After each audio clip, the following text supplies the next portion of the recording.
बिस्मिल्लाहिर्रहमानिर्रहीम। अस्सलाम वालेकुम। उम्मीद है आप सब लोग खैर खैरियत से होंगे।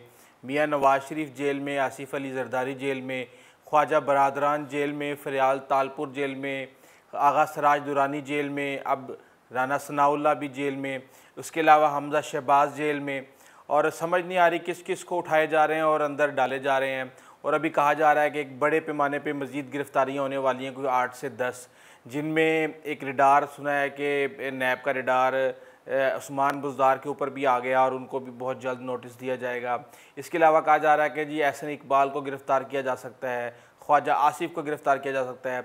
एक बात मैं आपको ज़रूर बताऊं कि जब भी 3 या 4 गिरफ़्तारियाँ अपोजिशन की होती हैं तो उसके बाद एक गिरफ़्तारी हर हाल में तहरीक इंसाफ के किसी न किसी सीनियर लीडर की ज़रूर होती है, ताकि ये दिखाया जा सके कि एहतसाब हो रहा है और क्रॉस दी बोर्ड एहतसाब हो रहा है। तो उस सिलसिले में मेरे ख्याल से तहरीक इंसाफ का कोई ना कोई एक बड़ा लीडर अभी बहुत जल्द गिरफ़्तार होने वाला है। इसके अलावा ये भी कहा जा रहा है कि बिलावल भुट्टो को भी गिरफ़्तार किया जा सकता है, मुराद अली शाह को भी गिरफ़्तार किया जा सकता है। जबकि बिलावल भुट्टो के ऊपर ये केस है कि उन्होंने जो उनकी पार्क लेन के अंदर उनकी जायदाद है और जिसमें वो हिस्सेदार हैं, उसके ऊपर जब उन्होंने दस्तखत किए थे तो वो तकरीबन 21 साल के थे। तो इस तरीके से वो भी कानून के दायरे में आ गए हैं और कानून की गिरफ्त में आ रहे हैं, और इसलिए उनको बहुत जल्द हालात को देख के गिरफ़्तार किया जा सकता है।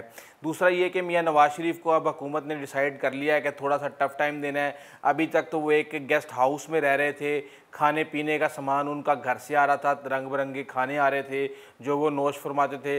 लेकिन अब बहुत जल्द हुकूमत की तरफ से एक नोटिफिकेशन आएगा जिसमें ये कहा जाएगा कि अब मियाँ नवाज़ शरीफ घर से आया हुआ खाना नहीं खा सकते। दूसरा मैं आपको एक बात बताऊं कि बड़ी बात हो रही थी डील के हवाले से कि जी कतरी आ रहे हैं, उन्होंने 12 अरब डॉलर का मियाँ नवाज़ शरीफ की तरफ से देने का उन्होंने ऑफ़र की है, कोई कह रहा है 15 अरब डॉलर देने की ऑफ़र की है। इसी तरह आसिफ अली जरदारी के बारे में भी कहा जा रहा है कि अभी वो भी पैसे देने के लिए तैयार हो गए हैं। लेकिन जो अब तक लेटेस्ट ज़राए ने बताया है, जो कि करीब तरीन है इमरान खान के, उसके मुताबिक ये है कि इमरान खान डटे हुए हैं और वो एक कहते हैं ना कि जी खान डट गया है इस वक्त। और वो उन्होंने कहा कि जी मैंने किसी भी सूरत ये लेन देन वाला काम नहीं करना और मैंने इनको नहीं छोड़ना। और उन्होंने किसी भी किस्म की प्ले बारगेन से या पैसे लेने देने के हवाले से उन्होंने किसी भी चीज़ पे बात करने से इनकार कर दिया है। दूसरा ये कि इमरान खान के अब पास खुद बहुत कम टाइम है। कहा यह जा रहा है कि ये 2 माह है, अगर ये 2 माह के अंदर अंदर हालात ठीक ना हुए जुलाई, अगस्त और सितंबर के अंदर, तो ख़ुद मईशत और महंगाई इमरान खान की हुकूमत का तख्ता उलट देगी। और इस वक्त हालात गरीब के लिए बहुत मुश्किल से मुश्किल तर होते जा रहे हैं।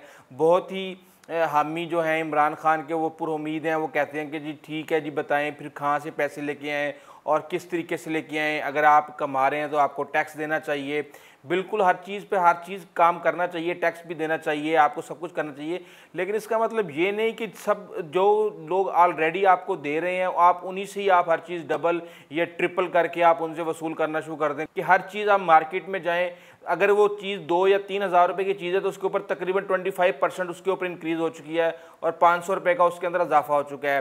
तो बात यह है कि इस वक्त हालात ये हैं कि रियासत ने भी अपना काम बड़े खुल ढुल के करना शुरू कर दिया है। जैसा कि आपने देखा है कि धड़ाधड़ गिरफ्तारियां हो रही हैं और इसमें हो ये रहा है कि बेसिकली रियासत को एक फ्री हैंड दिया गया है।